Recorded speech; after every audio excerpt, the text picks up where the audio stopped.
Hey guys, I'm Rob Bays, and today I got a special guest. I got my friend James Eatock here. James, what's up? Hello, I'm Uh, good, thank you. Thank you for having me on. I I'm happy to have you. So I want to do a thing right now. I want you to kind of tell us about yourself and your connections to masters and about your YouTube channel the best you Oh my can. goodness. That's a lot. Yeah, here we go. Here comes our half hour of non-stop talking. Now I'll try and do the abridged version. Um, yes, how did what like I grew up with He-Man, obviously, saw the cartoon all those years ago. Obviously, the toy line, cartoon, all that stuff, and then in the early 90s, kind of checked out of He-Man because the internet wasn't really a thing at that point. And I was what, 14, 15. I was big into comic books still. I was still a big pop culture person. And my He-Man episodes were on VHS, but I wasn't really watching them as much. I'd still draw He-Man. I've still got evidence that I was drawing He-Man in like the early 90s. I've still got a few sketches that are very questionable in their artistic integrity or something. I look back and it's like, oh, I got better at drawing. Not much better, but a little bit better. But I spent the early or mid part of the 90s like massively into hip hop music. So I had my hair braided for 3 years, and I was like big into the East Coast, where you're from, hip hop scene, Boogie Down Productions, KRS-One, Busta Rhymes, Leaders of the New School. I was into all that stuff. I was into a bit of West Coast rap, like Souls of Mischief. But the funniest thing was so my dad comes home from work one day, and the first time I read about the internet was in a hip hop magazine, Hip Hop Connection. I've still got the issue to this day because I was just like, what is this internet thing? And the first website, not I visited, but I remember reading about was the Beastie Boys. They had a website. I was like, I think the website was Royale. And I was like, they've got this website thing. I was like, what? And this article said they have lyrics on there. You can buy merchandise. And again, this was late '94. I was like, wow. And then a year later, my dad comes back from work, and he's like, oh, I've got kind of like I guess what most Americans got in the mid to late '90s was the old AOL disc. It's like, oh, we got America Online. We didn't have that, obviously. We didn't have AOL. We had whatever the equivalent was. But my dad comes home from he goes, I've got access to the internet with the old dial-up box, 26K dial-up. And I remember I no word of a lie, my first words to him was, oh, I was like, so that internet's for like weirdos. I was like, I don't, what's the point in going on there? And the very first thing I searched for, it wasn't Alta Vista. There was another search engine that to this day I still forget what it was called. But it was pre-Alta Vista, so pre-Google. And the first thing I searched for was this West Coast hip hop act called Souls of Mischief. Because I thought, I'm going to type in Souls of Mischief. They had a website in '95. And I was like, was hip hop just ahead of everyone in terms of pop culture of like, oh no, we're going to jump onto this internet thing? I've still got a couple of shirts I bought. It was funny because the shirts I bought were way too big for me in '95. I grew into them, not through muscle, just through mass. Just like, oh, I guess these shirts are tight on me now. But yeah, so I was like really into hip hop. And then the next thing I searched for after Souls of Mischief was He-Man. I was like, does anyone remember this? And I searched for it, and there was one website run by this guy called Kevin Herbert, and all it was at the time was just a HTML, and it was just text, and it would just say the character's name and a paragraph of memories. There was a lot of memories. I was just like, wow, going for all these things, like, yeah, this person remembers. And a few months after that, Adam Tyner, who was like arguably probably the guy that started the very foundation of the He-Man community, created his He-Man website, which I think he ran from his university or college, maybe I forget. Anyway, he started up like a mailing list, but his website was a hub of sorts because he had like it was kind of like the first He-Man website. He had submission forms. I remember like typing up a few reviews of a couple of episodes because people had listed episodes. And it's so hard to explain to people these days of like back then, you knew nothing. As in, we didn't know any. All you knew was your action figures and the episodes you had on VHS that you still had. We didn't know how many episodes there were. We didn't even have a full toy list. We didn't know how many things had been released on VHS. We didn't know how many books there were. We didn't even know how many mini comics there were. We didn't know that there'd been toys that had come out in Italy a few years after America had cancelled the line. We didn't know any of this stuff. But back then in late 95, these earliest memories were popping up, like early memories, people saying, so I remember someone saying, "Oh, I've got laser light Skeletor and laser power He-Man." I was like, "What the hell are those?" I'm just thinking, like, what? Someone else talk, but for me, it was all about the cartoons. So you had people talk about these episodes, and I was like, "Oh my god, I've never seen those before." And I remember there was this website where you could. I remember it was like I guess it was like what's the best way? It's almost like a pre-Amazon, and you could go on there. It was something. It wasn't Netflix. It was something Flix, like movie Flix, and you could buy allegedly VHS tapes that were like now out of print. And I went on there, I searched for He-Man, and this they'd listed like all 25, I think it is, 23, 25 US Magic Window volumes, RCA Magic Window. And I was like, oh my God, there's all of those episodes that I haven't seen since I was a kid, and in some cases had never seen. So I think it was early 96. Um, the tape trading started happening, and that was like such an exciting time, like receiving tapes. I've still got my first tape I received from America, and it's like, is it not standard play? Standard, is it super long play where you turn a 2 hour tape into a 6 hour tape and you pack as many episodes as you can? So I had, I think it was something like 9 episodes that I had either never seen or hadn't seen in years. So I sat down, watched it. I was like, oh my God, oh my God. And at that point, the community it started from the mailing list, but it started to form. And it was like it's so hard to explain again what an exciting time that was. Me seeing on like a user, it wasn't even a forum, it was a news group, seeing Detilio at AOL.com. And I was like, I think that's Larry Detilio. Me sending him an email like, are you the Larry DiTilio? And he's like, yes, that is me. And I was like, oh my goodness, I'm speaking to Larry DiTilio. Like, can I talk to you about He-Man? And this was, again, this is crazy that I had these conversations with him. And I said, asking him questions that he was probably like thinking, what? But we just didn't know. I was like, how many episodes of He-Man were there? He was like 130. I was like, how many of She-Ra? And he said 65. And for a while, that was it. I was like, oh, I mean, we talked, don't get me wrong, but in terms of information, that's what we had. And then again, this voyage of discovery, late 97, this girl called Stephanie Bashar, spelt like the Skeletor vehicle in the cartoon, Bashar. She pops up in one of the news, one of the mailing lists or something, and she's like, "Oh, I've got like 28 episodes from She-Ra's second season." It's like there was a second season. It was mind blowing that kind of excitement as late as 1997 we were still discovering new episodes.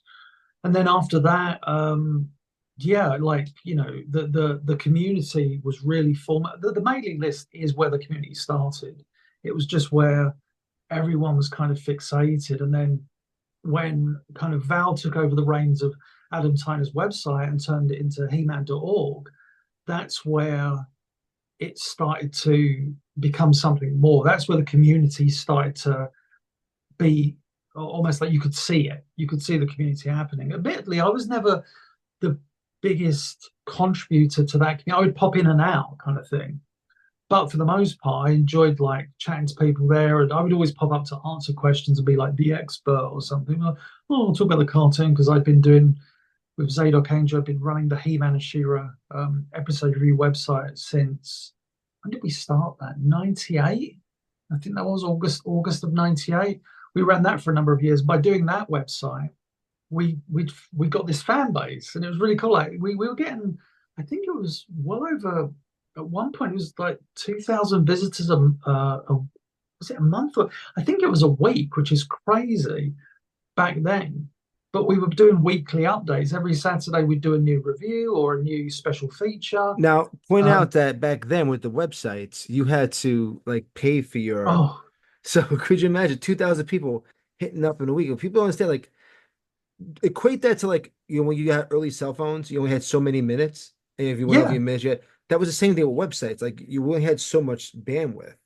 So if you had stuff there, people would just would crash your Not just site. that, like because we that my allocated space on my website was, oh my God, was it 5 megabytes?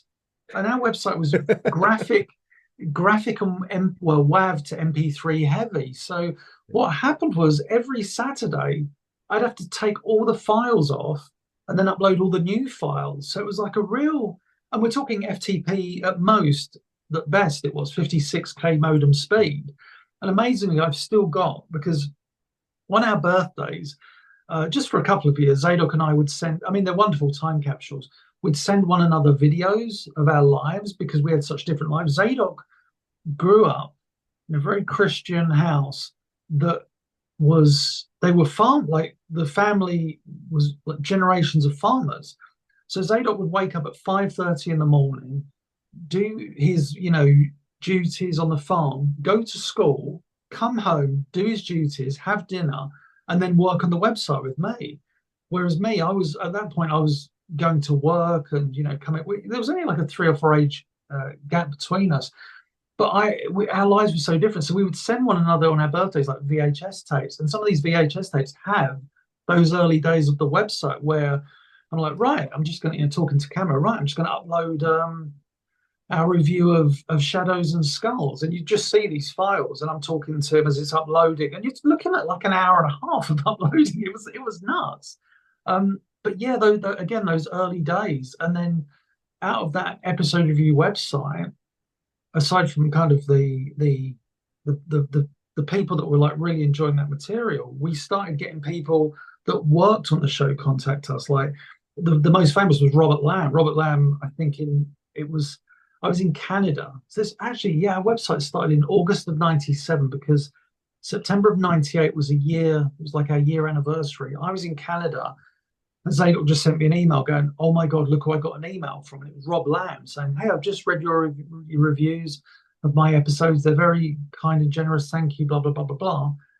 And that started this friendship that is to this day still going, but especially between Rob and I, because Rob started sending us all this behind the scenes material. It was like, oh, wow, I never thought that there was all this wealth of material. And then more and more people started coming to us, like Tom Tedder-Anowitz and a few other people. Like I was obviously chatting to Larry DiTilio and Tom Cito, and all these guys would get in touch, and you'd exchange anecdotes, or sorry, they'd tell me their fascinating anecdotes about filmation and working on episodes, and it was like, oh wow, there's a plethora of stuff I'm learning here, and that was, that led to, I guess, in what would you say, 2001. Yeah, it was. I left my job. I was working at the civil service, so I was working for the government. Sounds like a spy. In August of 2001, I'd just been to Los Angeles, and yeah, I was back home, and I was like, right, my job now, or my goal is now, I'm going to become an animator, because I'd entered like a talent contest that the BBC had ran over here in the UK. And out of like 1,000 entries, I came second, and my work was, I did this like animated short, and it was shown on TV, and I was like, oh my God, I'm going to become an animator. So I left my job at the civil service, thought, right, I'm going to become an animator now. And I look back at my show reel, I'm like, what was I? I couldn't animate for toffee. I could set a visual. I can stage a storyboard, but I can't animate. So I was just like, oh my God, looking back, it's so funny. But as I was doing that, and like I'm going to become an animator, sending out my show reel on VHS, by the way, even though DVDs were the thing, they weren't the industry standard at that point. And I think it was like October or no, I think it was like October or November of 2001, get an email from Mattel. And they're like, hi, you've done a lot of work with, the old cartoon. We're starting early work on this He-Man relaunch, sign NDAs and all this. And I was like, oh my God, they're relaunching He-Man. This is amazing. They said, we're working on a new cartoon. Would you be like, could we hire you to write an encyclopedia as a guide for the writers of the new cartoon, which would have been Dean Stefan and others? So, oh my God, that's amazing. It's going to be incredible. So Zadok and I we created this encyclopedia, which I still have to this day, which I still use because it's so handy. I'm like, how many episodes was the attack tracking? Click, click, click. Oh, there we go. You know, it's that easy for me to work. It's still all old HTML coded, but I can still browse it so beautifully. And yeah, we got paid ridiculously low amount of money when you look back. And the fact that Mattel, to my knowledge, was still, according to Val, I think this was Val Staples, they were still using that encyclopedia during the classics toy line. And I know that because the encyclopedia was written before I had access to the scripts. So Zadok and I were coming up with our own spelling for certain things. Mattel were using that in their classics bios. And I was like, they're still using our stuff. You know, we got paid, I think it was like $1,000 each to work on this encyclopedia. And it's just like, if I had written that today, if someone said write an encyclopedia, I could have easily charged like $10,000 or 12, something crazy, because it's how much it's been used and what the benefit of it is. And it's crazy that, you know, we because we were just so happy to work on He-Man and get our foot in the door. And then what that led to was, you know, and that's where my kind of official career in He-Man started, as it were. You know, it's funny you talk about the encyclopedia thing. If I was watching Toy Guru's videos that he had done on YouTube a couple years ago, and he had photos of pages of what he referred to as the Mattel Bible. Oh, wow. And what you're talking about clearly is probably what it was. Because Because what I understood, like, I think when Val described seeing it, I don't know if Val had been to Mattel, but he said it was like a thick chunk of paper, like printed mhm, out pages with almost like tabs in, like sticker yep, tabs, like color coded that's tabs yes it is. with maybe screen captures Yeah, it was because 100%. You could see what it looks like. It was like printed up from like a website. HTML. Yeah. Yeah, that would have been it. That was I can't, that's great. I'll have to go Yeah. back and check out his videos. But Don't have to give him views if you don't want to. But he would show because he was talking about when he does his classics reviews or what he was working on, he would yeah, show these photos of all these different materials, and I swear to God, I think it's in there somewhere.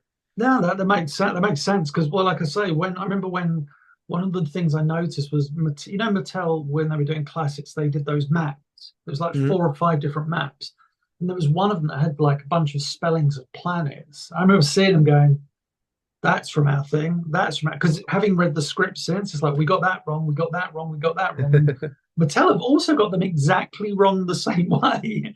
And it was that thing Well, of like we were like Zadok and I, because you were just going by your ear, and some pronunciations hmm. weren't as good as others, and you were just like, well, I think that's what they said, and I think this is how you spell it. And then you get the script, and you're like, there was a silent F, you know, or something like that. And You yeah, see that you see it all the time. Like even with when they were doing the mini comics back in the days, like there was no communication between like the writer or the artist with Mattel directly. Like when they were doing Lodar, and it was the supposed to Lodar be it was Zodak Zodak, thing. and it's like you Yeah. can literally see how like oh yeah, just white it out and fix it. You know, you could do Yeah, that with yeah. It's comics nice. It's so funny when that kind of thing happens because you think at that level, you're like, that's not going to happen. It's like, oh, it happened, you know. because we forget But that a yeah, toy company is there for business. They're not there for the lore like you are, how we are. well, that's. Yeah. I don't mean to sound like a dick, but I always try to remind people of that. And this isn't me like having a go at Mattel, but it's like Mattel are a business. Yeah. They're not your friend. I mean, don't get me wrong. If I understand them wanting to please the fans because that's what any business does. But they're there to make money. That's what because if they're not, they shouldn't be Mattel. You know, as simple as that. And I mean, they shouldn't even be a company. You know, the reason I think I've faltered over the years is because I've instead of trying to make money, I've tried to do things that I've wanted to do that I know people will enjoy, like my YouTube channel. It's like if I had any sense, I'd be doing clickbait titles or shock videos of this and that. But it's like, no, I'm gonna make an educational video about like tomorrow's video is all about Transformers: Five Faces of Darkness. Those 5 episodes from season 3 and how Acom, the Korean animation studio, butchered them and made them look Mhm. horrendous. And it's me breaking it down visually. Whereas I've called the video because the studio was ACOM, and I've called the video A Comedy. I was like, ah, how very clever and witty of me. But if I was, I guess a YouTube channel of a certain kind of ilk, I'd say like Korea ruined transfer. You know what I mean? That kind of You still have time to fix your thumbnail. I'm just saying. yeah, exactly. Do you know what I've said to myself before? It's like I'm tempted one day, just for like a week, to go in and just clickbait the hell out of all my YouTube thumbnails just for one week and then reset them all and just see if it changes anything. Like instead of my Transformers recording sessions I've got, instead of those, with like a graphic showing who's in it, and I'll just change it to hear Optimus Prime swear and just do that. And people are like, oh my God, I want to hear this, and but I always tell people, it's like, I truly believe that decades from now, I'll be proven that I was right, that people will go back and be like, oh, I can see what this video is about. It's not just a clickbait title. It's actually, there's something of there's something here to be talked about. So yeah, it's a tricky one. But like I say, Mattel are a business, and when people go like, why would they do that? It's like, because they're a business. They're not your friend. It's like, when people understandably rag on NBC Universal, who own the cartoon rights. Why would they, I kind of partially, why would you release He-Man and She-Ra DVDs in 2019? That seems, so dated. It's like, because by doing that, the company can like justify the reason for purchasing in the first place and also make a couple of tidy dollars on top of it. It's simple as that. They're not going, well, the fans will want they're just like, let's get it out there, do it, job done.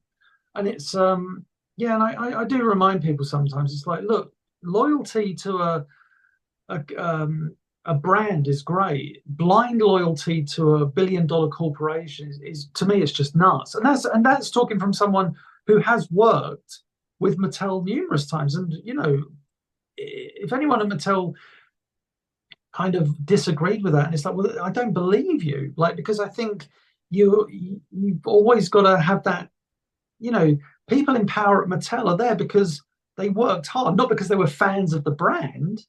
Don't get me wrong. I'm saying like they can be fans, but they're not there because they knew that episode 37 was It's Not My Fault, and the correct way of spelling Plundor was with one R and not two. You know what I mean? It's the people at Mattel in their positions because they worked really hard to get there.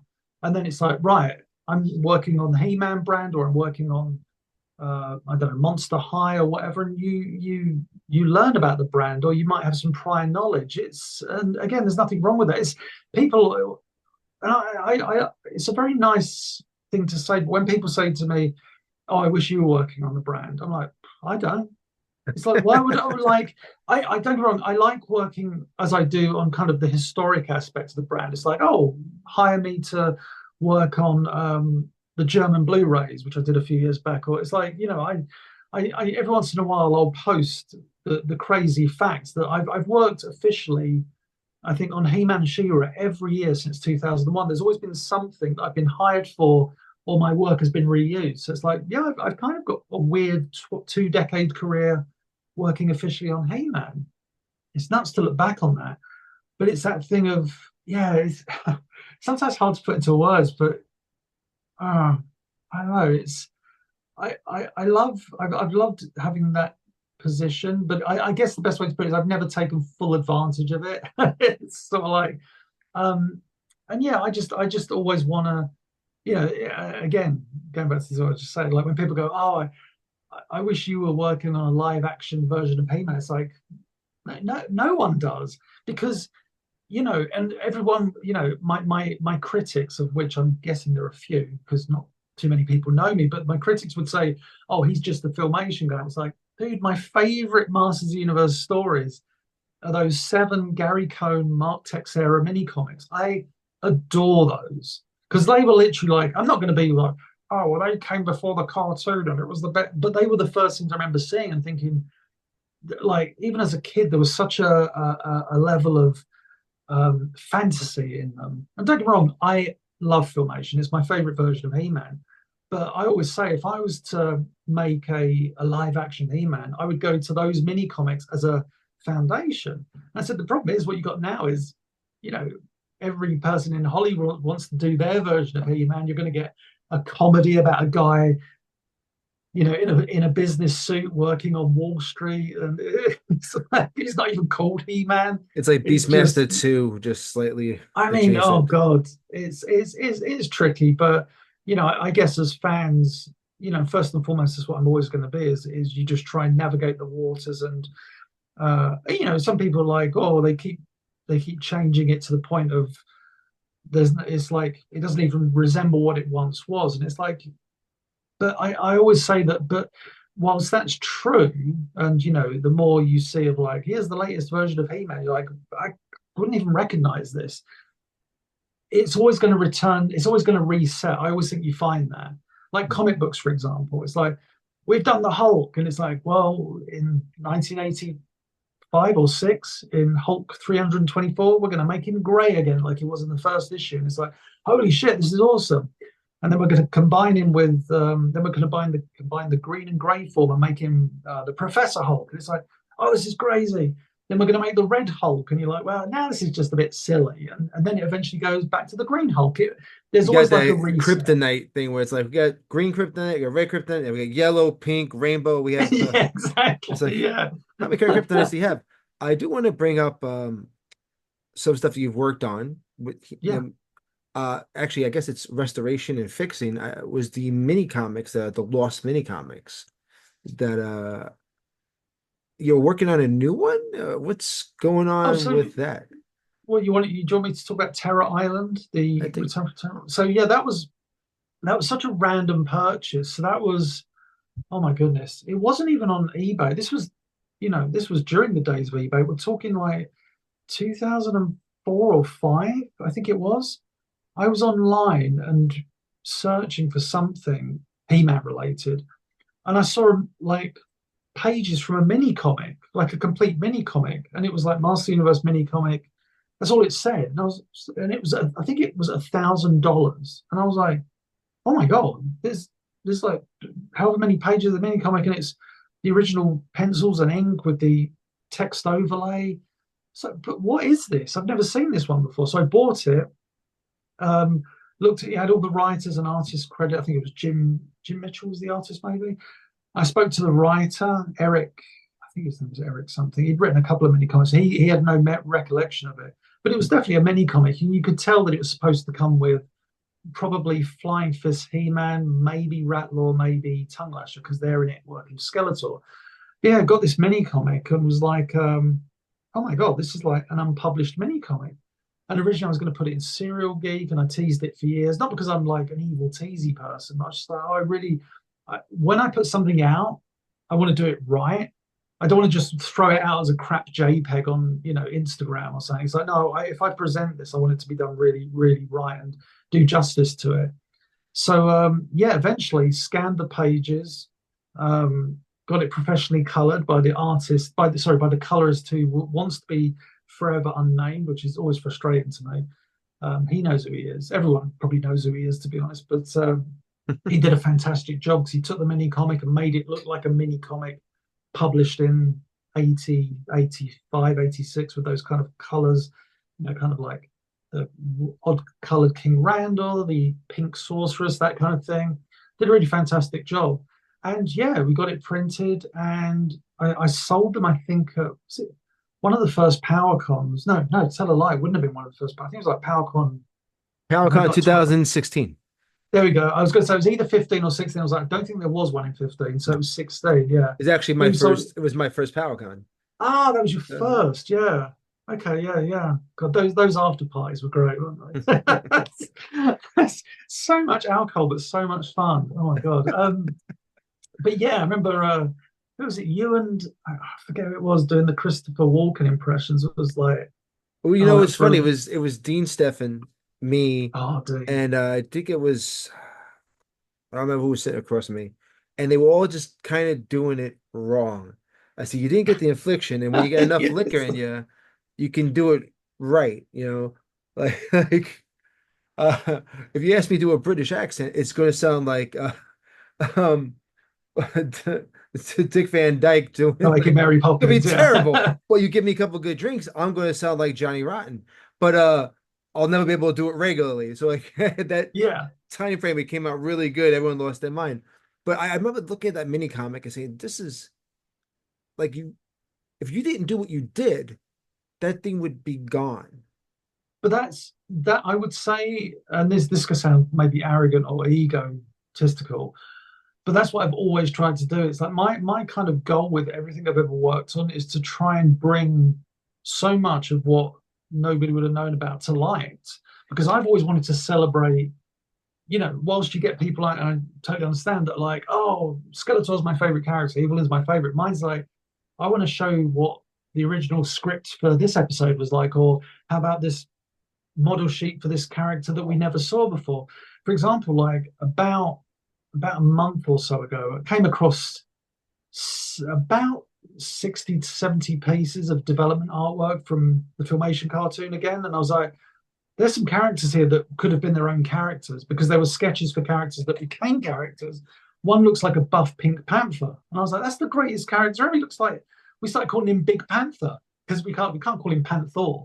So this was me and Dushan. We're just like, what are these? We knew what the characters became, but it was just all this development artwork. And there's one illustration I'm going to turn into a video at some point that's just like it's like a joke illustration, but it's like, oh my god, it deserves to be more than a joke illustration. It's so funny. But that's what I've always tried to do. It's like stumble upon something and then go, oh my goodness, I want to get this into the hands of the public. I want people to see this because, you know, and that's the thing, and I don't mean to rag on people, but that there are collectors in this world, especially in the Transformers fan base, that have some of the rarest unseen stuff, and their goal is, oh no, I'm going to hold on to it.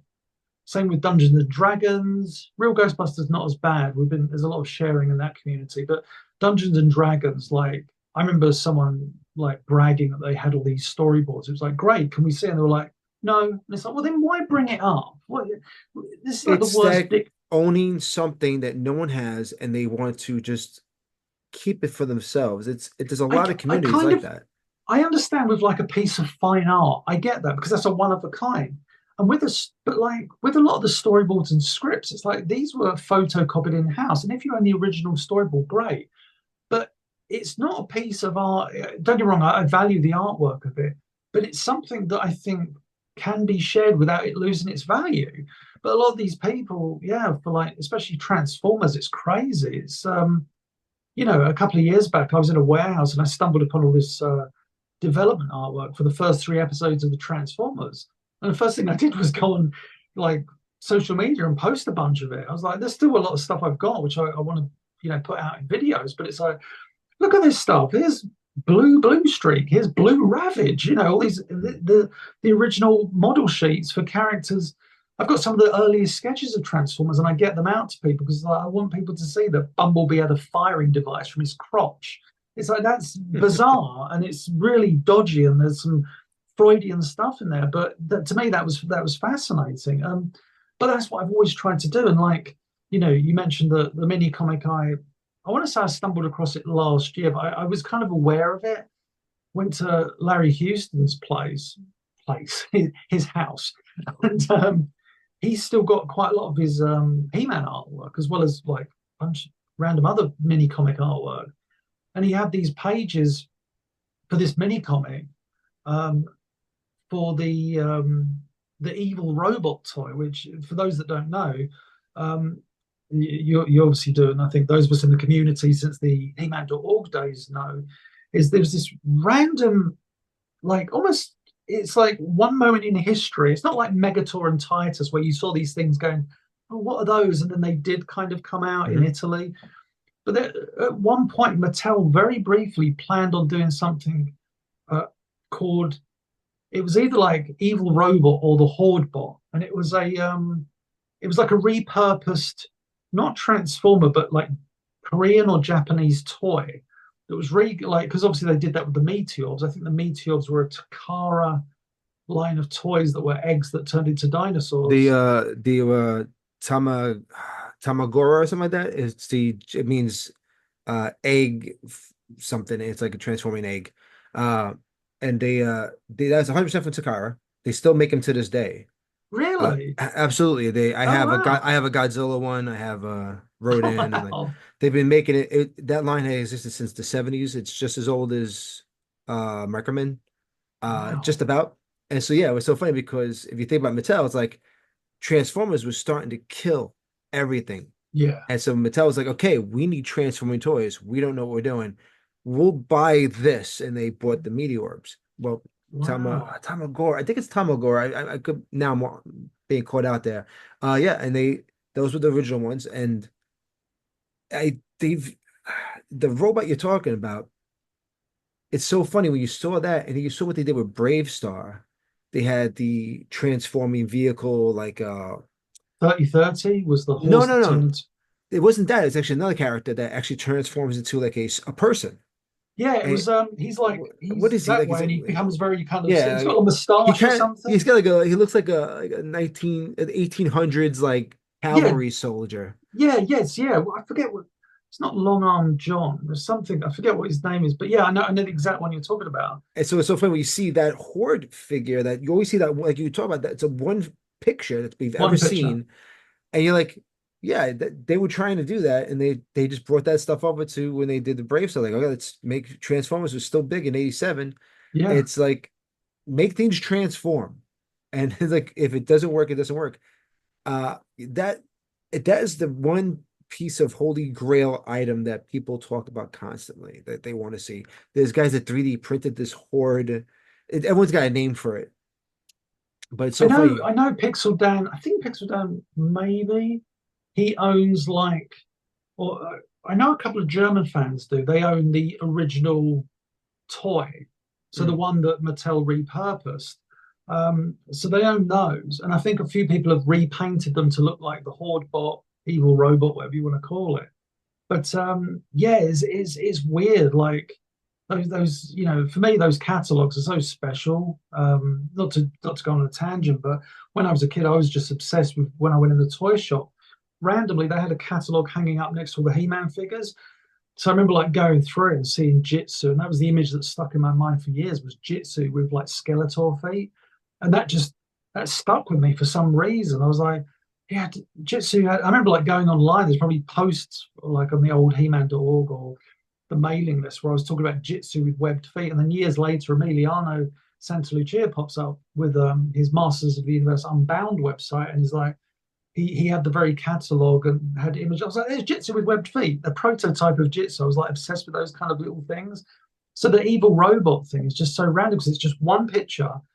And I don't even think it was included in the catalog. I think it was a slip in, like an additional page that was sent out by Mattel to slip into the catalog at a Mm. later date. I don't think it was originally part of the catalog. And it was like, well, let's see what we can do with this. And it just never materialized. But it obviously got to a point that Mike Sikowski, I believe that's his name, Mike Sikowski, who illustrated infamously or illustrated the infamous Leech and Mantenna mini comics, which are the most bizarre things ever. And yet this guy was, it's amazing. Like you always, because there were no credits on those mini comics. So we didn't really know who the artist was. Then we found out years later, I think when Val was doing the mini comic interviews for the Dark Horse book, and I think it was I think it was Lee Nordling, the editor.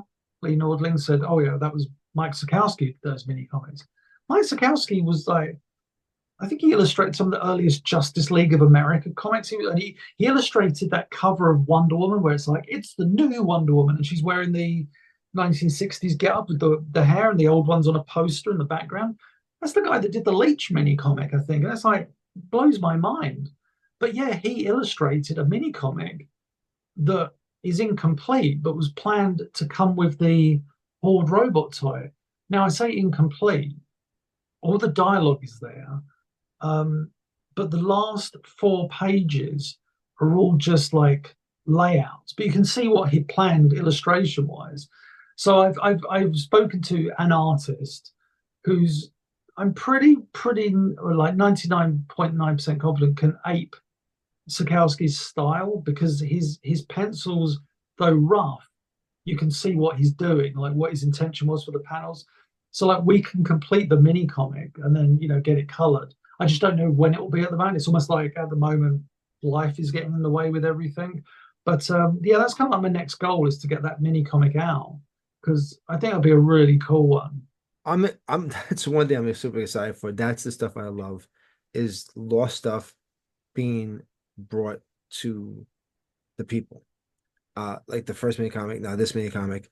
I think it's crazy. You talk about these artists, like you talk about, yeah, okay, Denny O'Neil wrote that story, and this artist drew that Wonder Woman, like, she's a Yeah, modern lass, and she's got no superpowers. It's like yeah, that's really we're gonna undo one. All right, cool. That's exactly. modernizing. Yeah, that's how you make the women better. But uh, what's so funny, you see like Alfredo Akala and like all these guys, like these cats were elder statesmen in the comic business Oh, it's nuts.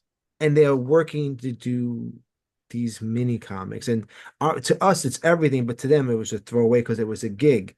It could, and how fast they must have worked because these are Yeah, pros at DC. These are pros that have done.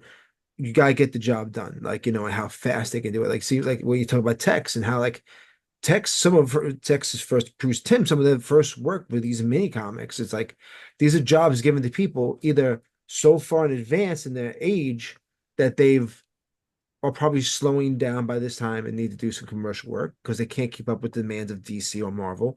Oh, you got these guys so young and unproven that they come in and they do that yeah. work as well. So you have that, you got these veterans and newbies who would become icons in the Well, it comic was business. kind of mirrored in the animation industry as well, because obviously Ruby Spears had Kirby, Gil Kane, and what else? There was a few others. I think it was not maybe Don. I forget. It's like a few artists that were, contributing ideas to their cartoons and Well, sketches. didn't Alex Toth also jump around from Yeah, just not, Toth yeah, was worked on yeah, Bionic Six, yeah. stuff like that. That's It's psychotic. nuts. But like that the I mentioned earlier about like those 70 pieces, and it's from like an artist whose name I've seen in the credits, and I think I own a couple of pieces already.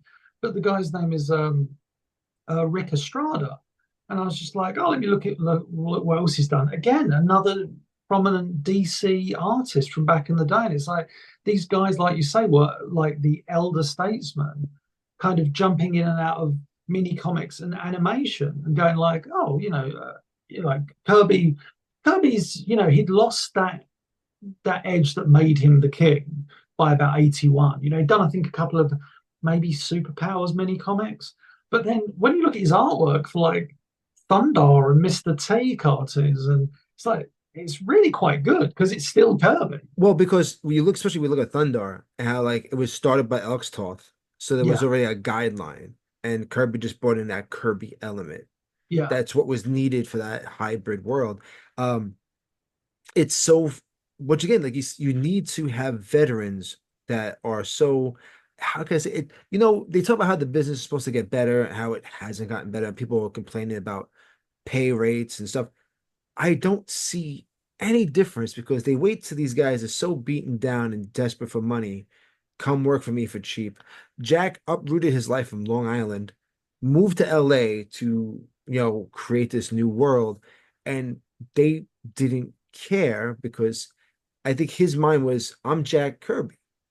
Instead of going, hey, I have experience, I'm a veteran, I know how to work fast, and I can work good for you, he was going on his name alone. I think some of the best stories about Jack Kirby is Frank Zappa because they were neighbors. Frank Zappa would go over like, who is it? Like, guy is talking shit to me. As Jack Kirby, he found out he didn't know who Jack Kirby was because he knew of the comic characters because he's Frank Zappa, but he didn't know, like, some people know all the names, and some people just know what they made. And here's yeah. Jack bitching about Star Wars to Frank Zappa because What a- George Lucas stole the idea of Doctor Doom from him to make Darth Vader. And yeah, Frank Zappa's like, whatever, old man. He's like, I yeah, don't know who yeah. this guy is. All Like, right, crazy old man. but like, I think that's what happened with someone like Jack is like certain artists, instead of just going like all the people you've met, all the people like you talk about Rob Lamb and how what a wonderful human being he is. I want to Oh yeah, just Rob's stress great. that and like how that guy can work right now, and I guarantee you there'd be no hiccups. There's people who are working who are doing stuff that can keep going. Guys like Jack needed the validation. Yeah, And some guys want validation, and you in the world like we just talked about, it's business. There's no validation. If you ever no, meet Larry Hama, And like the kind of guy Larry Hama is, he don't care. Like he's going to do what he's going to do. He doesn't hold anything like it's personal. No. Especially working with Hasbro, doing the stuff for GI Joe for all those years. He holds everything fondly, but he keeps it moving. Like if he's working on this, he's working on that. There's no.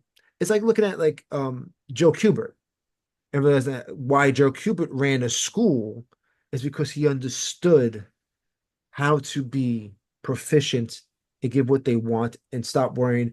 It's not like to suck the soul out of you because Joe has done a lot of personal projects that were amazing, but he also knew like, okay, I'm here to work. It's a job. Yeah. When my wife was going to Joe Kubert school online, she went to SVA. So my wife's teachers were Gil Kane, um, and she met a lot of the like just you name a 50s famous Marvel comic artist, Yeah. they taught my wife. And Wow. they all taught her. And like what they taught wasn't just how to be an artist. You have to have the art. No one could teach you how to be an artist. But what they could teach you is the humility of realizing you're there to do a job. You don't if you're looking to be an artist, don't be in commercial art. No, no, exactly. And that's why you see this stuff and like you're looking at, hey, this is the guy who worked on Wonder Woman. He worked on this. It's a gig, but he brought his proficiency. Yeah. And like you said, even though you saw all this pages done, it was a couple 4 pages, but it was already outlined. I guarantee you, he probably did that work so fast. Oh yeah, yeah, yeah, yeah. And they told him, I wouldn't doubt. It's like, all right, listen, we want you to do this comic book. Here's the script. Give it to me next week. He starts doing it, and they call him up. Yeah, cancel. We're not doing it. And he just fuck it and stopped. Yeah. And you sit there going, that's so crazy how that world works. But yet, how amazing it is that it's here we are 40 years out from most of this Yeah. content and it still exists. You know, Well, I've always said that about He-Man and She-Ra, especially. It's like what amazes me is just when it's like, I wrote the He-Man and She-Ra animated adventures guide for Dark Horse, did that book, put all that trivia and delete, artwork, unseen artwork, and that was only like a portion of it, but it was as much as we could squeeze into that book. And then since doing that book, which came out in, I want to say 17, 20, maybe 2016, 2017, that book comes out. Since then, the amount of stuff I've uncovered or stumbled upon or learned, it's just like, it never stops. Like the mini comic, like you're saying, it's what, 40 years probably since that mini comic was done. It would have been probably 84, but they were 84, maybe 85 at a push. So that mini comic is 40 years old. And thankfully it's sitting in a box and I've scanned it all. It's all preserved digitally and stuff at stupid DPI. I always scan at the biggest DPI possible. That's unnecessary, but my attitude is you just never know. It's always scan you're too trying big to and too future proof it. You're trying to future yeah, proof it. exactly. My Yeah. my attitude is one day someone will go, if only this mini comic was in, 800 DPI. Thank God there was this idiot who spent hours scanning it at 800 DPI. But it is that thing of, like I say, a month or so ago, stumbled upon 70 plus pieces of filmation development artwork. There's always something either to uncover or what was I looking at? Oh yeah, I mean, there's something I'll tell you after we finish recording, but about a planned spin-off Filmation were very heavily working on, as in really toying with, from the He-Man and She-Ra series. And I didn't, even though I had the script for the episode of She-Ra, it didn't dawn on me that they were writing a spin-off until I read something and then reread it all these years later. And I'm like, they were planning something. And then I spoke to Rob Lamb. I said, were they planning? And he was like, yeah. He goes, Larry and so and so. And I was like, oh, like, sadly Larry's no longer with us. But it's like, oh, they came that close to working on something. But again, something that I only found out or kind of semi like was aware of, but just hadn't really processed it and only really realized a month or two ago. So it's always happening. And I love that. I love that it's, even in the early days of the internet, as I said at the beginning of this, it was like a really fascinating journey of discovery. It was so exciting. It's like I want to make videos about it one day, and yeah, that's going to be a very niche audience that appreciates it. But maybe it'll be the same niche audience, or maybe the audience will get bigger in time when people go, "Wow, back in 1995, they were looking at this old He-Man and She-Ra cartoons and trying to figure out stuff." But it was so exciting. It was such a a voyage of discovery and excitement and be like, oh my, I remember like I would come home from work and Zadok was watching these season two She-Ra episodes and sending me a little synopsis. And I was like, oh my God, that sounds like an amazing episode. Then you'd watch it and be like, made it sound better than it was. But it was that thing that it was just so exciting. And like I say, even to this day, it sounds crazy. Like Rob Lamb and I have spoken thousands of times and like, friends on Facebook. But each time I still get a message from him, I go like, because it's like, I know he's my friend and, but it's still, you're the guy that worked on He-Man. You wrote probably two of the best episodes of the series in Into the Abyss and Not So Blind, like the episodes without baddies. It's like that takes some skill to do that. And again, it's that thing of the thing I've loved over the years as well is discovering, and I think that's by going kind of behind the scenes, behind the curtain, is discovering, you have we have a love of the toys and the cartoons, but then when you meet and speak to your Mark Taylors or your Ted Mayers or your Lou Schimers, your Larry DiTilios, etc., and then Rob Lambs, and then you realize that these guys, for the most part, really enjoyed working on this stuff. It just makes you go, oh, because you always get, especially with He-Man and She-Ra or Transformers, oh, it was a toy commercial, and it's like these were terrible toy commercials because this episode has like these characters in that weren't even toys, so it's like Or go some when they figure. have the toys, it looked nothing like the toys. It's Exactly. And then you get, I want Tongue Lasher because I've seen him in the cartoon. It's like, what the hell is this? Why is this neat? And it's that thing of, I love that, it's almost like a bit of validation. That's why it always, and I kind of get it. It's become a bit of a running joke now how Bruce Timm and Paul Dini kind of really can't stand, might be a bit of a harsh word, but it's like they don't exactly have high praise for what they did on He-Man and She-Ra. And it's like, Bruce Timm did his mini comics, but he also was a layout artist and character designer on He-Man and She-Ra. And it's like, and Paul Dini wrote some of the best scripts whilst he was still at university. And that's the only thing I will like. I've met them both a couple of times. They're really lovely to talk to. But it's always that thing. You're someone that's attended a lot of conventions and been in those inner circles of the comic industry, and it's the one thing that I've. It sounds like I'm really not attacking Paul Dini and Bruce Timm, but when I've seen people, when I was at San Diego Comic Con in '05, and people would go up to them and say like, "Oh, I really like to Paul Dini. I love Taylor's Quest. It's one of my favorite episodes." Paul Dini would shoot them a look at like, okay, like they had something wrong with them.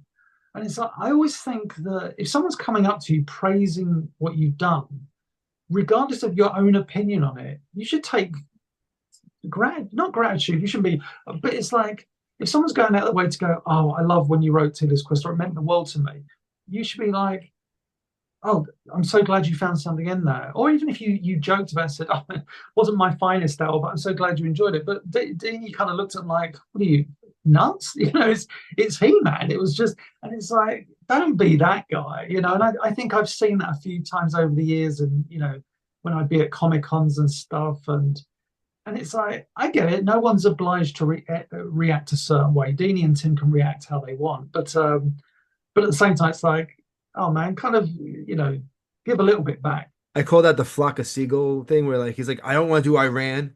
I hate that song. It's like it made you famous. Take it easy. Someone loved it. It's at someone's wedding all the time. It's like I'll never play that fucking song again. It's like, yeah, but you did cash the checks. You know what I'm saying? Yeah, Like, that's exactly it. Like I don't want to be that cynical, but yeah, that is it. That is it. It's like, and like I say, I'm sure that, from speaking to people that were around Dini at the time, he was putting his best work in. It wasn't like he was phoning it in. He became a staff writer on He-Man.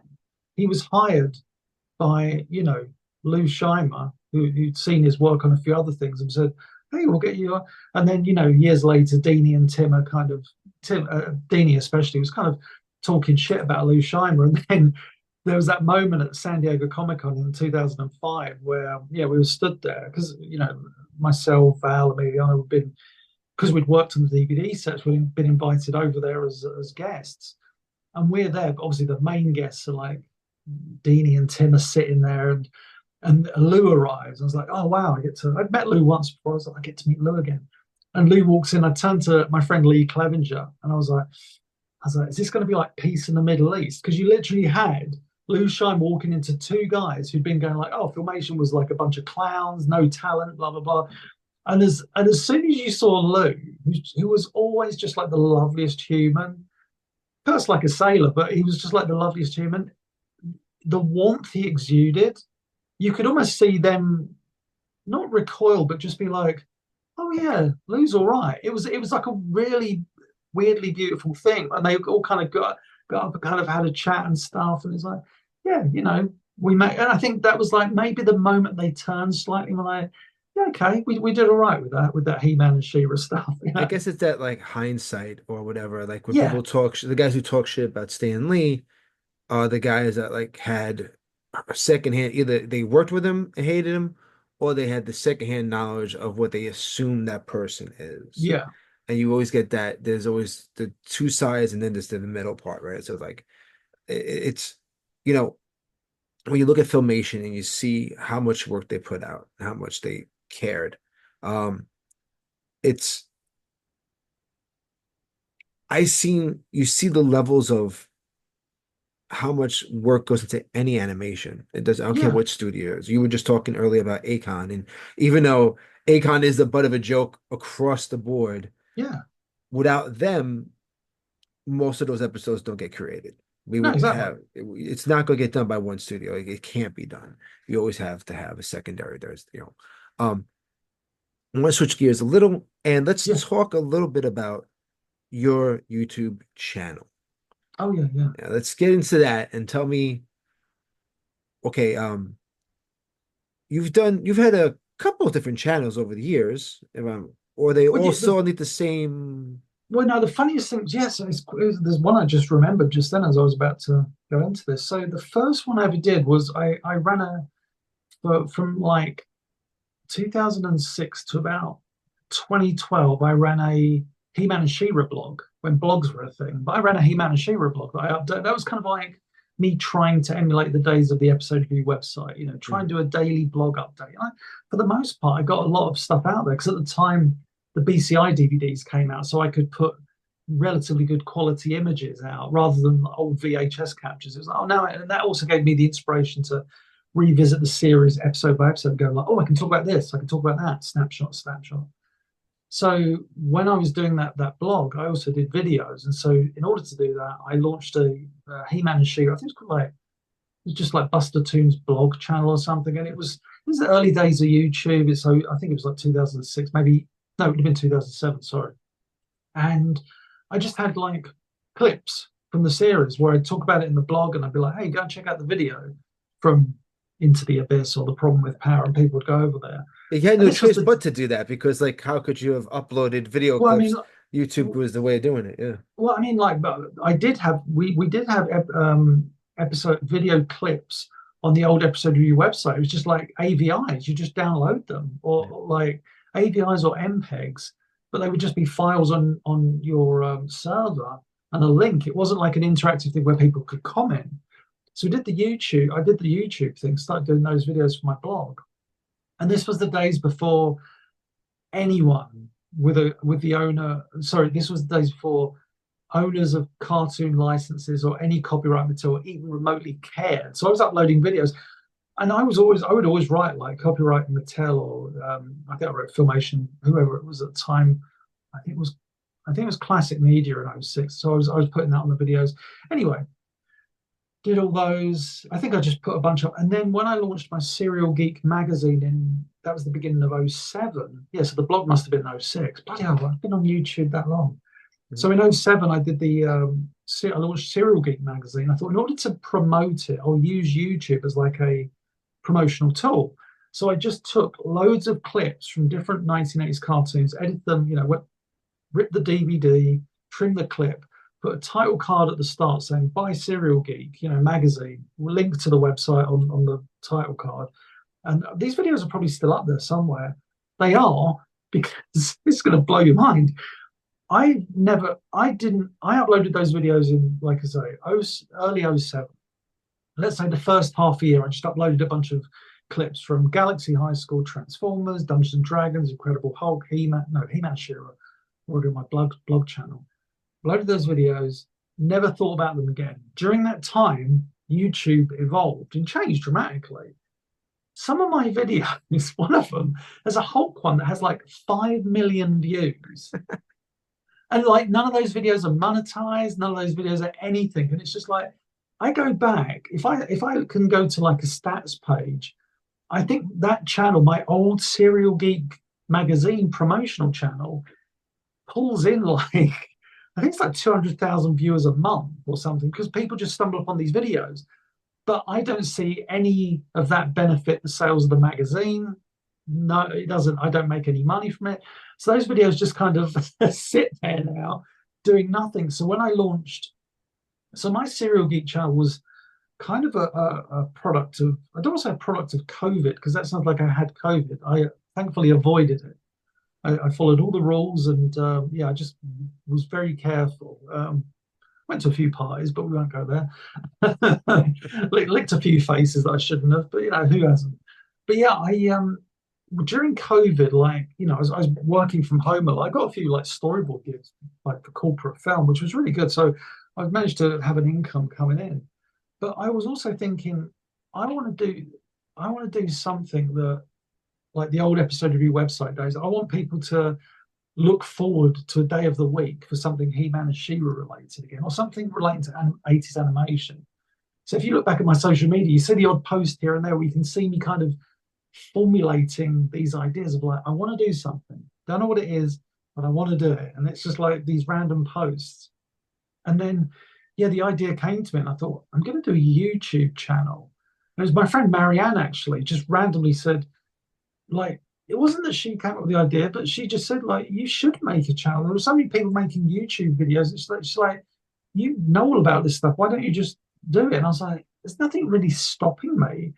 The only thing that's going to stop me is just my like kind of um self-criticism. Like, I want this to be perfect. So I planned everything so far in advance. Like my channel is planned for the next couple of years in terms of videos and what dates everything happens. But before I launched the channel, I wanted to have like 6 months worth of videos completed. So yeah, I just thought if I do like a Saturday update and it can be a video essay, and then someone said, why don't you do commentaries? And I was like, do people still listen to commentaries? And the videos don't do fantastically well, but people do listen to my commentaries. So I was like, okay, yeah, maybe I'll do commentaries again. I'm glad I did. Yeah, so I thought I'll do a video essay one week, and the essay can be everything from a breakdown of a scene or a cartoon or the unveiling of something. And then the next week will be an episode commentary about any cartoon of the 80s. Because it's like, I love talking about He-Man and She-Ra, but I also love Galaxy High. I like Transformers. I like Bionic 6. I like Ninja Turtles, Thundercats, even as far back as something I want to tackle next year, the old, and this my channel is primarily supposed to be about 1980s cartoons, but I've already snuck in a couple of late 70s ones like Spider Woman, which my excuse for that is, well, I was watching it in the 80s. So Well, you could reruns. do that for you can even do Clutch Cargo because you could just like Well, straight up. I'm going as far back as the old 1966 Marvel superhero shows because I love those cartoons. The old, Jack Kirby, all those, moving Xeroxes. I love those shows. And the Spider-Man 67 cartoon. So I really want to talk about those. So I thought, yeah, I'll start throwing those on the channel sparingly next year and kind of slowly bring them in because, yeah, It's I love called those shows. Cereal Geek. It's not called only the 80s. Yeah, People have it's been eating only not. I cereals mean, for a long time, you know. I did say like when I launched it, I think I said, I think the tagline was, something about 80s cartoons, and then I said dot dot dot like ellipses and many more because I was like, I'm going to eventually cover more than the 80s because I Uh, also want to talk about Batman the animated series and the Hulk 96 cartoon, the one that came out in 96, hmm. because I never really watched it, but some of my favorite people that worked on He-Man worked on that. So I was like, something I feel I could cover with a degree of not expertise, but yeah, I kind of really want to talk about that. But yeah, it's just the channel just it's literally just turned. I know it kind of turns 2 in September. I launched it in August of 2022, but I didn't put the first video up properly until September the 1st. But yeah, it does all right. I mean, I've expanded it now, so I do like a He-Man and She-Ra Friday night trivia video. That's kind of like me delving into my love of He-Man and She-Ra. That's been a lot of fun to do because they're easy videos to make. And by that, I mean they're not going to take me like a week to do. It's just like I can write the script in a couple of hours, and then I can source the images from books and scans and material within half a day, and I can do the edit within a short space of time. What's your limit to how long you want the videos to be? Because there's a couple of channels that I watch. There's a guy called Steven. He's in the UK or so. He does only anime, and his channel is he does long form videos breaking down. Let's say if we talk about Akira, or if he's talking about like he talked about Akon, about how they would do stuff, or if they was talking about Kira Toriyama, and he would break down a subject matter. He'd have the goal of it following, let's say, this artist's career Yeah, yeah, and yeah. and like he'll do a long form video like an hour, 2 hours. He'd spend a long time working on it. Are you planning to add something like that in because your knowledge is so vast that there's no way you couldn't take like if you did like a whole thing on Rob, you were just literally talking about Rob Lamb, you're talking about Larry Hughes, the Tilio and all these people. You could literally do a video, even though it's based around whatever.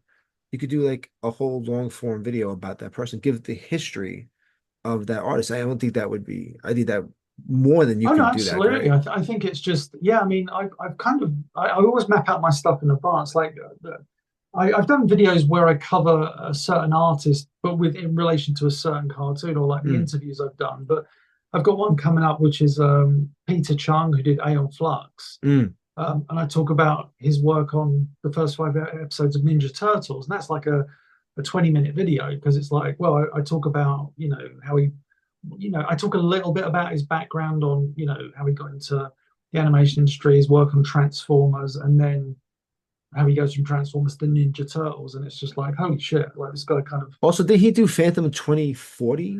Also, Phantom yeah. 2040. Yeah, that was just after Aeon Flux, I think. Yeah. He did Aeon Flux and then he did Phantom 2040. But I didn't really, well, I didn't cover Phantom 2040, but like, yeah, I kind of stopped it with Ninja Turtles because I want to talk about Transformers the movie because he storyboarded like so much of Mm. that. And to me, that's fascinating. It's like, because he did so much work on that. It's like, and the first three episodes of Transformers, that More Than Meets the Eye miniseries, is like, of course he storyboarded that scene or that section. It's just, those crazy Peter Chung angles and everything that he always does. But yeah, in terms of like, I mean, I'm comfortable making videos around about 20 minutes. That's kind of where I go. It's almost like an episode of a cartoon. So like the Peter Chung one is roughly about 20 minutes. I think at their shortest, I do about 8 or 10 minutes, and then the episode commentaries are the length of the episode. But the biggest one I did, I think, in recent years was, well, in recent years, last year was that, God, it's nearly a year old now, the 40th anniversary of He-Man video. Right, I mean, I put that together, I would say relatively quickly, because again, when you have a passion for something like He-Man, I know exactly the story I'm trying to tell. I remember I was jogging most mornings going for a run because I'd got jet lag coming back from America after PowerCon 2023. So I surprised everybody by going out there. I'd obviously gone to LA, but I thought, I'm not going to tell anyone I'm going to PowerCon 2023. So I went to that. When I got back, I was heavily jet lagged. So I was waking up at 4:35 a.m. and going for a run for about an hour. But on that run, I'd be thinking, I need to do a 40th anniversary video thing. This was like 2 weeks away. And I'm like, what am I going to do? So I was just in my brain, just kind of as I was running, kind of thinking how to stage it. And then literally it just came together so beautifully in the end. I was like, oh, I know the story I'm going to tell. It's like people think I'm going to do the history of He-Man. It's like, no, I'm going to do how the history of He-Man created the filmation He-Man and how that, the effects and everything. So yeah, it was yeah, it's interesting. I like the fact in a way that my channel's kind of has an unpredictable element to it, where I don't know at times. Like I say, everything's planned, but at the same time, it's like, oh, what am I going to do for this or that? Like for example, the 100th video on my channel is coming up in a few weeks, and I thought, oh, I'll do a big celebration video, and then I thought, actually, no, what I could do is take this interview I'm doing with Vic Dale Kelly, and because he's talking so much about his time in animation, just make the sixth part there. Just make that the Mm. 100th video rather than a self-congratulatory video about, oh, I made 100 videos. It's like, well done, YouTube person who made 100 videos. I was just like, and also I'm so kind of I be kicking myself up the arse when decades from now I look back and I'm like, I did 1,000 videos, and someone goes, yeah, but 10 of those were congratulatory videos. I'm like, damn it, no. So it's that thing of I'm so kind of specific in what I do, but at the same time, like next year, like I said, I've got things mapped out, but I can, twist them, bend them, and go like, oh, I might do a video about mighty Orbots or like something else. So it's that, and I just love writing this stuff, and I don't monetize the channel. I was talking to Pixel Dan about this last year, or maybe beginning of this year. I said, should I monetize my channel? And I think he looked at my views and he was like, you should. Like I know I'm not going to make loads of money, but at the same time, he wasn't saying like you should, you're a fool not to. I was just like, I kind of don't want to yet. So I have like a Patreon page that people contribute to and they get to see like advanced episodes, or at the moment they get to see the next 10 episodes of Friday Night Trivia, for example, uploaded the next. So people who contribute to my Patreon got to see episodes 11 to 20 of Friday Night Trivia. I think it was last week or the week before, and I've only just uploaded episode 11 to YouTube. So stuff like that. It's like if I can expand my Patreon, I think that's where I'd like to. I know this. People are always going to be critical. Like someone accused me of, and they weren't being malicious, but like, oh, it sounds like you're e-begging. Like you're just begging for money. It's like, no, but what you have to understand is the amount of work I'm putting into these videos. It sounds so melodramatic, but the amount of sacrifices I'm making in terms of I'm not pursuing corporate storyboard work. I'm not doing this. I'm not doing that because I really want to make this channel so special. Like there's a couple of videos I've uploaded where there's a flash frame where it was fine in the edit, but when I exported it, I either missed it on the QC or something.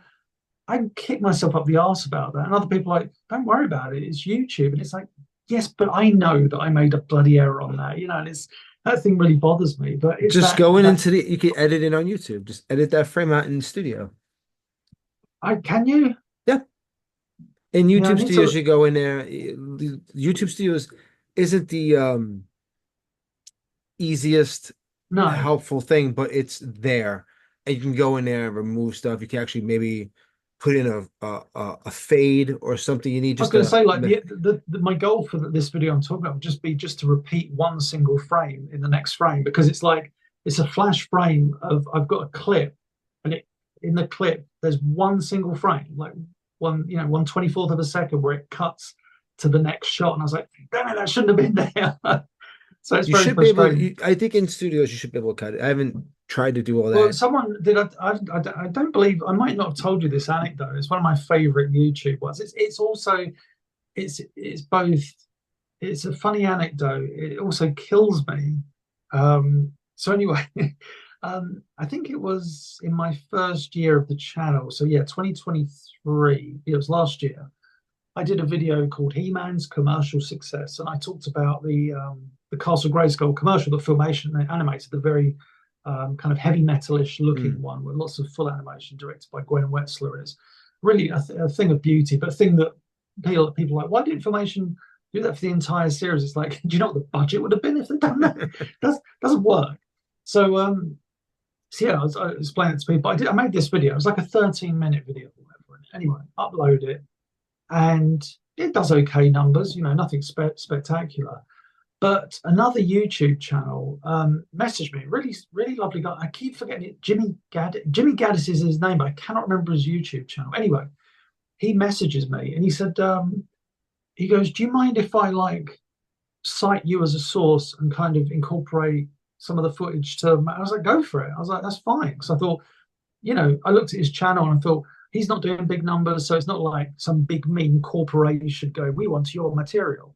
And I thought, well, share and maybe get some new subscribers out of it, or whatever. So he puts up the video, right? And then I start getting like random tweets and Facebook messages, not hundreds, but like odd ones here and then, and a few YouTube comments. I'm like, what is this? And it's people basically going, ha ha, your surname is Eatcock. And I was like, but it's not. I don't understand. My surname is Eatock. I was like, and the funny thing about it is like just as a backstory, I went to an all boys school, and you think, oh, you would have got rinsed for your saying. It's like at school, all my friends and even my enemies called me Ewok because it was just like, and I was like, I was fine with that. It's Kids. like, It oh, was Ewok. kids, yeah. Yeah, it's kids. But like I'm talking, even into your teenagers, I was Ewok, Ewok, Ewok. She's like, yeah, sure. no one ever thought, which is crazy because I went to a all boys school where we insulted one another all the time. No one ever said equal. The first time I ever noticed it was when randomly, after I did the encyclopedia for Mattel, I got credited on IMDb, even though I wasn't credited on the cartoon. I got credited on IMDb for that work. And someone had written a comment somewhere on, I don't know where this was, like maybe it was on the forums or something, said, haha, his surname looks like Eatock. And I was like, never thought about that, which is crazy because you think, like, it's your son. It's like, I never really thought about that. So I've got these people messaging me. Like I say, this video goes up, this guy does, and everyone's going, Eatock. And I was like, who are these random people? Like, yeah, cool, man. I'm being very, I'm self deprecating, the best of times anyway. So I'm like, yeah, it's funny, whatever. I thought, why are people saying this? And I looked at his video that this guy had made, and he credits me. And he's like, I want to thank James Eatock. And there's a photo of me holding like my book or whatever that I sent him or whatever. And he's like, I want to thank James Eatock for the thing. You can go to his YouTube channel here. And underneath he's written my name and he spelt it James Eatock. I was like, that was really sweet that you gave me credit. I was like, but you just like killed me. So I don't know if this was worse because it made me laugh even more. But I said, can you like edit this in some way? And he said, well, I can edit the video on YouTube, which is what comes back to our conversation. So he blurred out my name, which makes it look even worse. I think I never went back to watch it because I couldn't, but I think he blurred out my surname. So it looks like there is something to hide there now. So I was just like, yeah, I think It's now it's yeah, even worse. yes, James that's a River. yeah, James name redacted. So I was just like, oh man. But that's been my luck with YouTube. I keep telling people it's like I work so hard on these videos, and every once in a while you'll get lucky and like a video will get a bunch of watches. But for the most part, I'm putting up videos with, real depth and insight, and yet someone will like make a video like, here's Optimus Prime saying poop, and it gets like a billion hits, and you're like, oh, I'm doing everything wrong here. But my attitude is, I keep telling people, I truly believe that in the long run, like I say, years from now, decades from now, people will look back and be like, oh, this guy was making educational videos before his terrible yachting accident. I'm just like, yeah, that was those were good. I want to talk about Faker. I want Oh to yeah, talk oh, about God, yeah. Jesus. what's going on with that. Actually, we should explain a little bit about that because that sounds weird, especially people watch this have no idea what we're talking about. Yeah. Uh, you was it 2017, 2018 Oh, I think it goes back ish? earlier than that. I think I've got the I think when dates you written down. showed it off, I remember when you showed it off at That would have PowerCon. been that would have been PowerCon 2017. I Mm. think when I showed off the first two scenes. So yeah, the backstory is I'm working on the official He-Man YouTube channel in 2013, was it 2013 to about 2016. Working on the official YouTube channel for Classic Media. Um, and that's going really well. And they told me I had carte blanche to do whatever I wanted. So I was like, great. When a company that owns the rights to the cartoon tells you you've got carte blanche, you're like, well, I guess carte blanche means I can do anything. So I put up I spoke to Dusan Mitrovic, who works on all my projects with me, and I said, because he's like a graphical audio wizard, and I said to him, I said, should we do like a little mini trailer for like a Faker episode? Because for those that don't know, when Faker appeared in the Filmation cartoon, he was in one episode, and even though in the script he's described as like the toy, Filmation decided to lean into something they'd written in their series Bible, which was Skeletor can make Faker look like He-Man, but just for a short amount of time. So in the Filmation cartoon, Faker has glowing eyes, but he's got He-Man's palette. He's tanned with grey armor and stuff, and the red cross. So I was like, I was always a fan of the Faker toy, especially I always say the cross-cell artwork on the back where he's got the magenta armor and the orange hair. I was just like, I love that guy. That's my Faker. And I was always gutted that Filmation never did justice to him. So working on the official YouTube channel, I said to Dushan, let's do like a mini trailer, but like with the toy accurate Faker or the cross-cell illustration accurate Faker. So we do this trailer, and all it is a bunch. Is very simple. It's just a bunch of kind of. It's got a bit of music, and it flashes like in 20. I think it's kind of like say in 20, this was what we're working on in 2015, He-Man will return to face Faker, blah, blah, blah, and then it cuts to the transformation sequence, which we'd started to recreate. And it started to get loads of views. And people were like, oh my God, this is going to be amazing. And then I think within a few hours, the video had been made private. And I was like, what the hell? So I went to my bosses at Classic Media. I was like, what happened? They said, you can't make a new He-Man cartoon. I was like, I thought you told me I had carte blanche. And I was like, yeah, you can edit videos, you can do this, you can do it, but you can't make a new cartoon. I was like, but I don't. My argument was I was already making joke videos on the channel where I'd have like He-Man falling from the sky and being hit by Skeletor in the Basher, or Teela being in the abyss, Adam transforming, and Teela just being replaced with a pair of boots with smoke coming out of them because she'd been fried, and all these like crazy videos. Or one I did with Teela's in bed and Orko comes from under the covers. It's like I'm doing stuff like that, but I'm not allowed to make a new cartoon. So anyway, I'd kind of started to walk away from the channel at that point because I was putting a lot of I was putting a lot of time into it and not getting really that much pay out of it. Even though I loved doing it, it was a lot of work. So yeah, when I walked away from the channel, it was all very amicable. It wasn't like a I hate you. It was just like, no, I'm good. So I said to Dushan, should we just make that trailer into something longer for YouTube and just upload it? He was like, yeah, sure. I said, let's. And it was so funny because this started in 2016. I said, let's do a bit of backstory. Why is He-Man at Snake Mountain fighting Faker? I said, let's say Orko's been captured. Okay, yeah. I said, maybe we could have like a scene where Orko's captured and then we see Prince Adam change into He-Man and then we're at Snake Mountain. Yeah, let's do that. And then the more we kind of talked about it, the more it just expanded and became this monstrosity in a good way. Because then I said like, oh, then we could have this thing, and then we could have Teela in a subplot where she's trying to get to Orko and He-Man's trying to find Orko but is confronted by Faker. So we had all this stuff going on.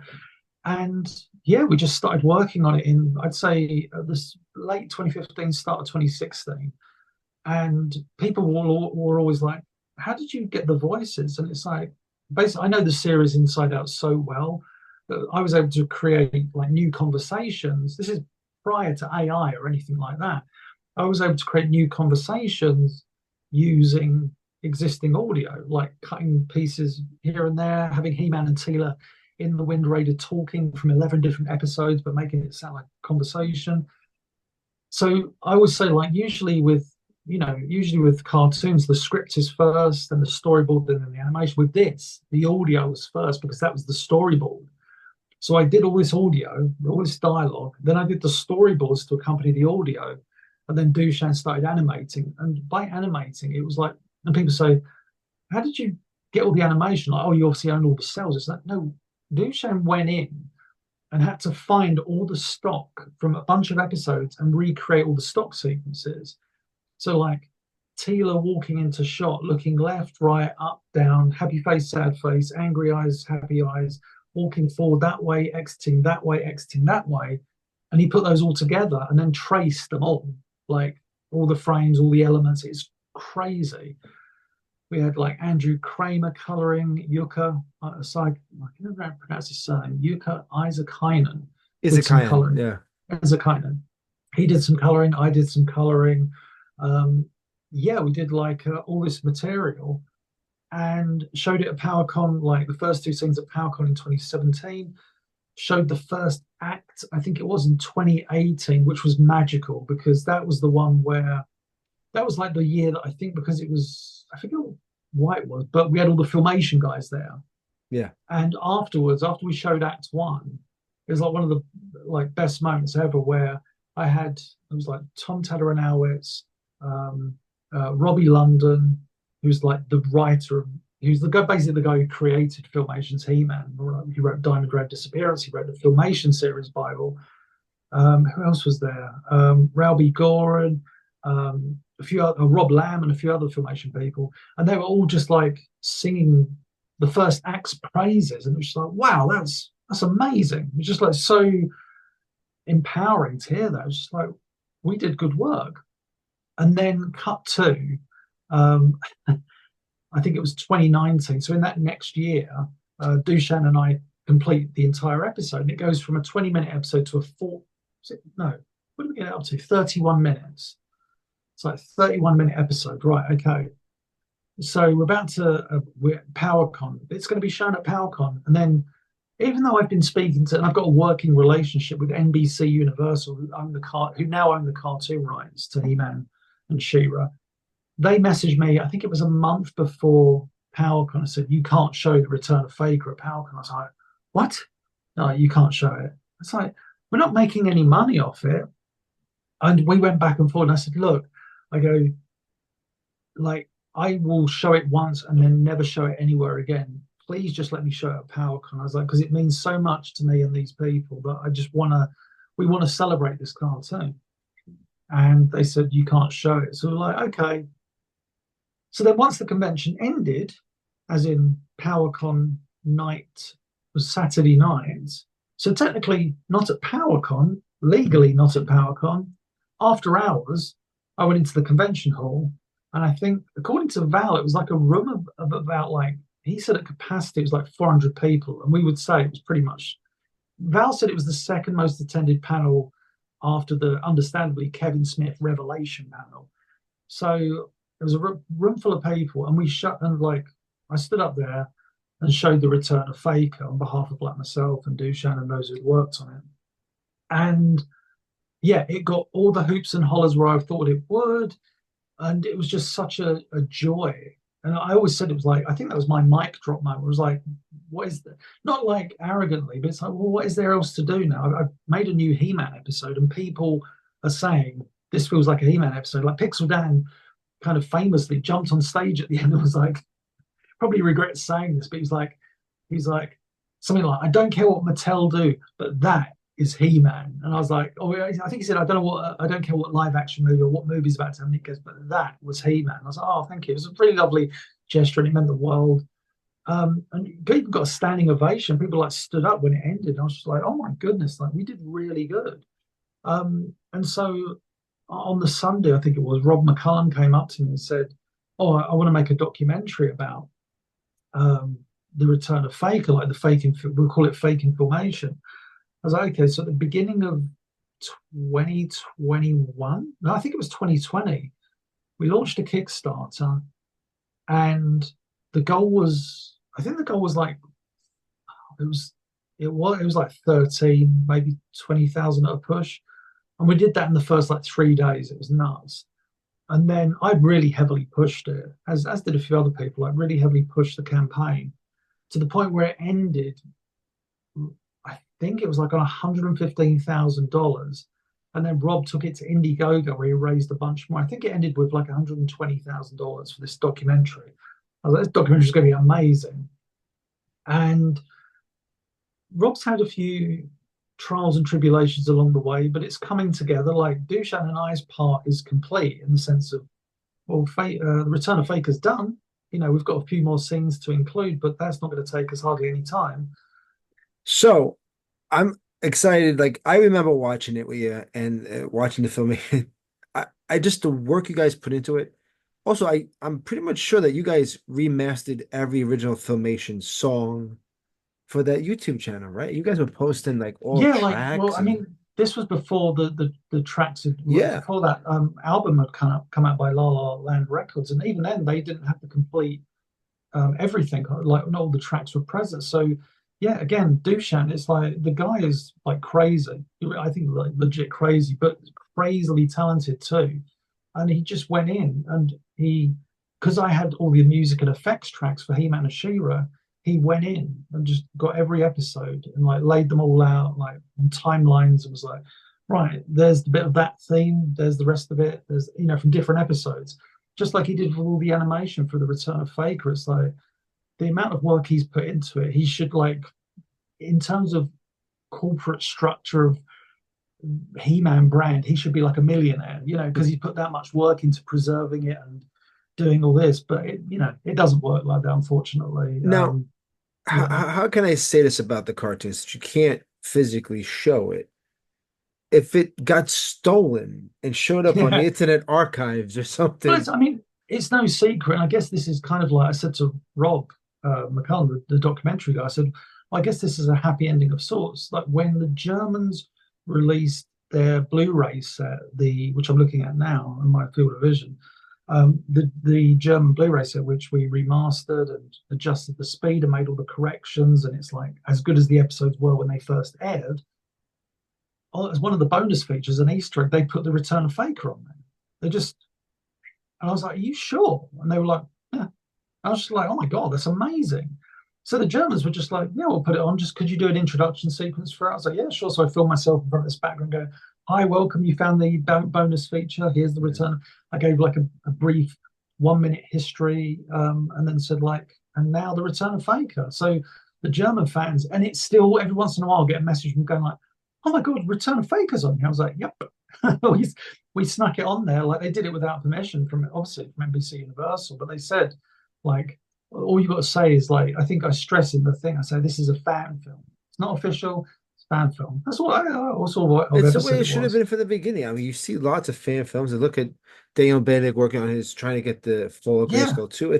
It's the property, but the fans make these things happen. You've Well, I seen mean, there's always the argument, isn't there? Like, and I think as He-Man fans, we can legitimately say that without getting big-headed. But without He-Man.org forums, without so many things, I kind of believe that brand somewhat dies in the 2000s. yeah, I the believe the two 2002 cartoon happens and the toy line, and they both don't go as well as expected. You definitely don't get classics without the no. fan community because that line, it's still my favorite Marcy Universe toy line. Without that toy line, sorry, without the community, you don't get classics, which means you don't get a chunk of money to Mattel or even show to Mattel, demonstrate to Mattel that something's still there, which leads them to I forget his name now. Drawing back, Rob. Who's the Mattel brand manager? Right now, Rob David. Rob David. David. Rob David takes over and then takes Master Universe in different directions, but arguably to the most successful it's been probably since 2010 in terms of toys, cartoons, and all that business. And that's the point that why I talk about talking to elder statesmen of the community is that we saw that evolution. We Yeah, were there. Like the 2000X died hard. No one hated the show. no, Cartoon Network, when it was on, kept changing the time slot, yeah. kept not pushing it the way it was supposed to. They did the same thing with the Thundercats 2011 Oh series. God, yeah, Two great series that yeah, updated the shows, to actually did a better job, I feel, of cohesiveness, and they just didn't care enough. But no, the fan base carried it for all those years. Classics comes out because they said, hey, this is fan base. Even if we do just a couple of figures, yeah, that's what Scott always said. If we could just do the eight back, the original eight back, that would be awesome. And showing how it worked and how well it succeeded for over a decade yeah. after. And and then the possibilities during that time frame, movies, Yeah. live action movies. I mean, we've talked to what, six different writers, seven Oh different God. directors. Over the years, we've done so many, but like you see that evolution to where we are now. The only thing that Mattel was missing to do at that time was retail. Yeah. He-Man needs retail for eyes to see it. As Yeah. Of much as we course. have his online community, you need retail, and that's what you see with the Origins and the Yeah. Masterverse. Retail, if they could have convinced or figured out a way to not during the time of classics, which were figures were still more affordable, and at retail could have been way done better because at that time you had Soda Toys, you had NECA, you had McFarlane that were producing toys in the 2010s Yeah. that were on shelves that were just like the classics toys that could have been on that shelf and they could have pushed it. And Mattel still was too afraid to. That community Yeah. kept it I alive. I always like I always say that kind of classics is the we were very I don't think people like really appreciate, but we were so lucky to get that toy line as Yeah. fans. And I know that sounds like me going against what I said previously about corporations don't care about the fans. But I think that was maybe I could backtrack slightly. I think that was one of those rare instances where Mattel, of course, again they're making money, but they, I know Scott Knightley takes a lot of crap these days, but at that point, he really did push for something that probably his the overlords didn't care too much about, if you know what I mean. He pushed for it, and it happened. Um, and yeah, for however many years that went on, it was. I thought it was something really magical. I used to get so, oh my God, so excited with the San Diego Comic Con reveals. I remember just anxiously on my computer, like refreshing, and the accidental, still my favorite accidental moments was King Grayskull Man. Castle And Grayskull Man. I was like, what the fuck is this? Yeah. I couldn't believe it. And I said to him, and that Daniel took a bit of crap over that. And I think it was born out of jealousy. But I always say to him, I don't think in all the years of new toys and new characters, there has ever been a more legit Master Universe figure than Grayskull Man, because he came across like he Castle Grayskull Man was what's the best way to put it? He just felt like a figure that would have been done in the 1980s. Whereas like lots of repaints and retoolings these days just feel like, oh yeah, I can see what you've done. They're nice. But Castle Grayskull Man just felt so like legit. And there's so many fans making their own versions of it now. There are 3D prints of different versions of Castle Grayskull. They've made Snake Mountain Man and Fright Yeah, Zone Man. The fans have, without Castle Grayskull Man, you wouldn't have that.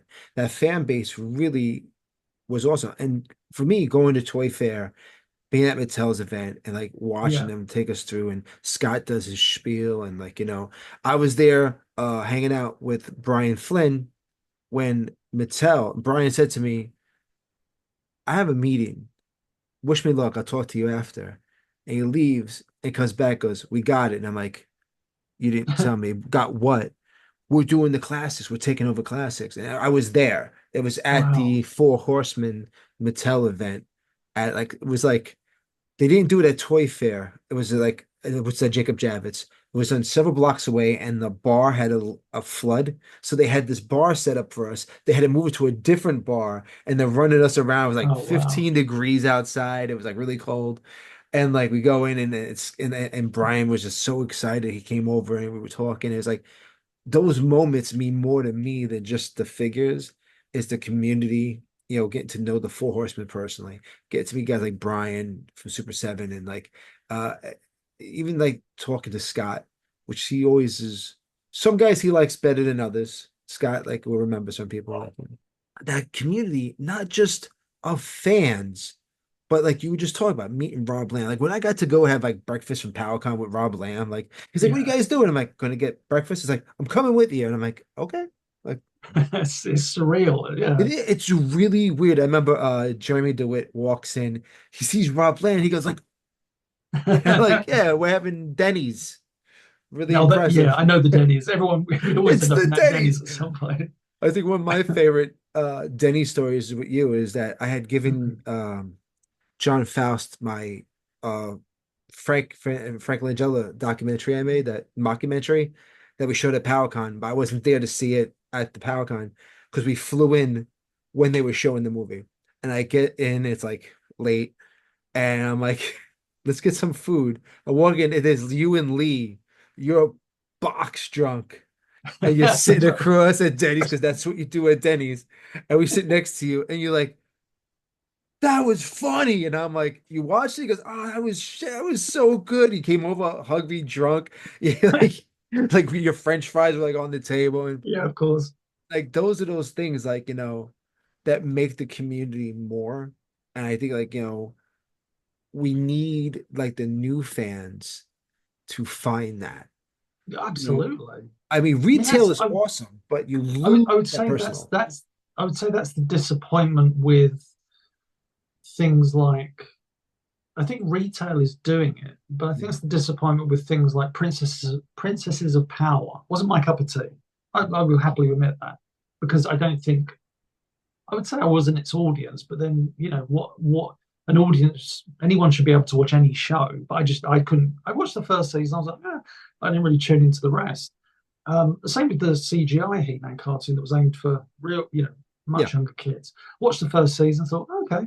I've said to Ted Biaselli, like, I thought the first half of Revelation was really good, and I kind of not didn't care for the second half, but I just kind of was like, I didn't really connect with the second half, and I still have yet to watch Revolution. And it's not because I hate it; it's just like kind of want to watch it on my own terms and not when people are going, "What do you think? What do you think?" It's like, no, I want to watch it when I'm ready to watch it. It sounds melodramatic, but I think the problem with those things, and it might be that just because I don't communicate with the communities as much anymore, is that especially with Princesses of Power, we were hoping that that would bring in a whole new line of fans. Same with, the CGI. I'm not saying like, younger fans, but just more fans. And it just didn't Mm. seem to happen. I think it was notable at PowerCon 2019. I think that was the year they celebrated the Princesses of Power cartoon, and the audience really wasn't there for it. At least that's what I think Val said. I might be completely wrong about that, but it was like, oh man, but like I think retail is working. But as we've said, you've kind of got a new base of very random fans that It's don't a seem to. dissonance from Yes, that's the word. Absolutely. it's like, since it's retail and they don't have to look what we did for classics, we had support groups. My wife would be at work watching with the digital river white screen of death, Yeah, yeah, yeah, talking to like Chris Vint and talking yeah, to other yeah, people for support. Did you get in? Did you get in? And like you built this community like of support. Whereas with retail, there is a there's a fan base trying to help each other out because it's really hard, even at retail, to find these figures. But it's more like, I got it, you don't have it, I'll give it to you, but pay me. Back in the yeah, day, it's like, oh, I got an extra one, I hook you up next time you get me. Like there was a fan base because we had the forums. yeah. It's not just random Facebook groups. I think the disconnect with the Facebook groups is that Facebook groups are not a forum.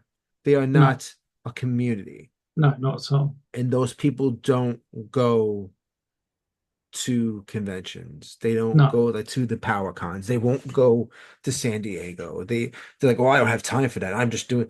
It's so hard, and I want them to know that like you should have this community and love it. But I think we're past that. I think this is the next generation of how things work. We've had yeah, that, the forum generation is over. That's why the He-Man.org is closed, because that there's no need for that no more. With all this rise of social media, like we just said, we have TikTok, Instagram, Twitter, whatever. You don't YouTube. need YouTube. Yeah. You don't need a forum. No, And you lose that personal connection. And it's you so lose the weird. intimacy. There's the Yeah. intimacy. It's just like, you'd go onto a forum and you'd see the usual suspects, Hmm. for want of a better phrase, like, oh, so and so's talking about this. Oh, joining with so and so. Or you'd see that, like, if there was something about 2002, oh, Yucca's in this conversation. I Always. don't need to, I don't need to, yeah, I don't need to join in because he will be able to answer all the questions and stuff.